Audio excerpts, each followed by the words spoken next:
अच्छा जी, अब ये हमारी कढ़ाई जो है इस वक्त जो चिकन है काफ़ी हद तक ब्राउनिश पे आ गया है। तो इस दौरान में आपने ये टमाटर जो काटे थे ये छिलके समेत आधे आधे आप इस तरीके से रखते हैं। ये देखें, ऑयल के अंदर इसको डुबोएं आप जहाँ जहाँ मौका मिलता है, और ये सारे आपने टमाटर ऐसे रख देने।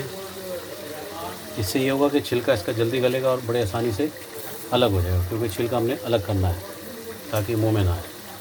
तो ये सारे मैं रखता हूँ, फिर मैं आपको इसकी लुक दिखाता हूँ कैसे बनेगी। ठीक है, ये देखें नाज़रीन, हमने टमाटर इसमें सारे बिछा दिए हैं। छिलके वाली साइड आपने नीचे रखनी है, ठीक है ना, इस तरीके से। और इसको तकरीबन 10-15 मिनट के लिए छोड़ देना है ऐसी। तो ये कढ़ाई जैसे जैसे ये इसके ऊपर स्टीम आएगी, ये ऑटोमेटिक खुद ही जो है ना, ये इसके छिलके नरम होंगे, उतारने में आसानी होगी। ये हो जाए फिर मैं आपको दिखाता हूँ अगला प्रोसेस। इसको इस तरीके से ढाँप दें आप, ठीक है। 15 मिनट के बाद इसको आपने खोलना है, फिर देखिएगा कि टमाटर की पोजीशन क्या है। अच्छा जी, अब हम ये 15-20 मिनट हो गए, अब खोल के इसको चेक करते हैं कि पोजीशन इसकी क्या है। ये देखिए टमाटर जो है ना बिल्कुल तकरीबन गल चुके हैं।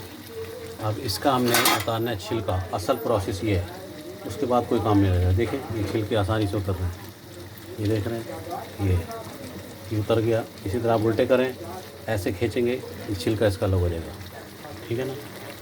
ये आपने उल्टा किया, इसको सारे टमाटरों का आपने छिलके ये ऐसे करना है और ये खींच लेना, आसानी से ये अलग हो जाएगा, ठीक है। ये इनको निकाल दें, ये फिर हमारे किसी काम के नहीं, इनको आपने फेंक देना है, क्योंकि ये जब अगर डाल भी दें तो मुंह में अच्छे नहीं लगते आते। इस कढ़ाई का कमाल यही है कि इसको छिलके आपने इस तरीके से उतारने, तो इसकी लज्जत कुछ और ही हो जाएगी, ठीक है। ये छिलके उतर जाए फिर मैं आगे प्रोसेस बताता हूँ। ये देखिए जी, हमने सारे छिलके इसके ये उतार दिए हैं और ये इसमें बिल्कुल गिलावट पे आ गया टमाटर। आप इसको हम जो है ना चम्मच से या किसी तरह का आप बस स्टील का कोई हो, हाँ, इससे आप टमाटर तोड़ दें। इसमें ये चम्मच ले लें,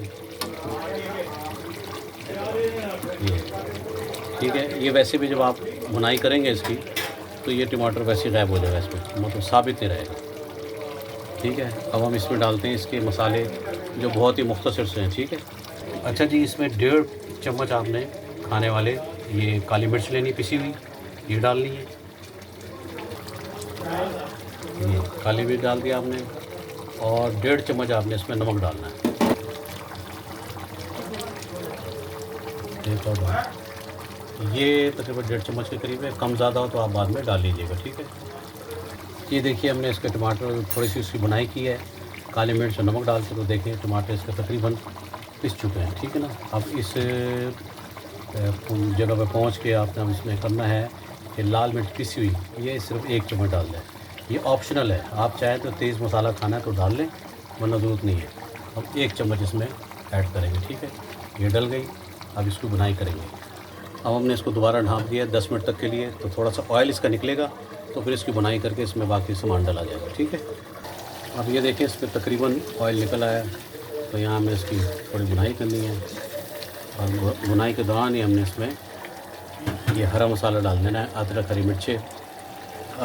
हरी मिर्चें और हरा धनिया होता है इसमें, लेकिन वो इत्तेफाक से आज हरा धनिया अवेलेबल नहीं है, मिला ही नहीं, क्योंकि गर्मी है, इस मौसम में ज़्यादा रहता नहीं है, तो इससे भी काम चल जाएगा।